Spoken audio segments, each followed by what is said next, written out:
মারুফ আহমেদ আপনি লিখেছেন, আমার বাবা 2 সপ্তাহ আগে মারা গিয়েছেন, তার জন্য এখন কি কি আমল করতে পারি?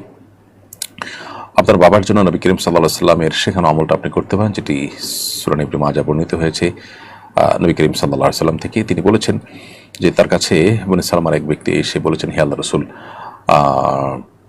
আমার বাবা মা দুনিয়া থেকে চলে গেছেন, তাদের মৃত্যুর পর আমি কিভাবে তাদের প্রতি সদাচরণ করব? তাদের বাবা মার প্রতি সদাচরণের যে দায়িত্বটা, সেটা মৃত্যুর পর আমি পালন করার উপায় আছে কিনা? নবী সাল্লাল্লাহু আলাইহি ওয়াসাল্লাম বলেছেন, হ্যাঁ, অবশ্যই আছে।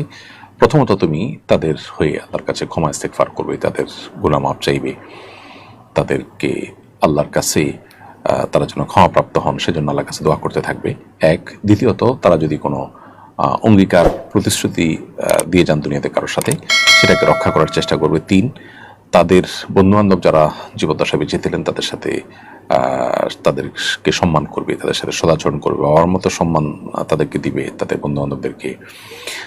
4, তাদের যে রক্ত সম্পর্কীয় বন্ধনগুলো আছে সে বন্ধনগুলোকে যথাসম্ভব সংযুক্ত রাখার চেষ্টা করবে। এই 4টি কাজের মাধ্যমে বাবা মার মৃত্যুর পরও তাদের সাথে সদাচরণ করা যায় বা তাদের প্রতি দায়িত্বশীলতার পরিচয় দেওয়া যায়।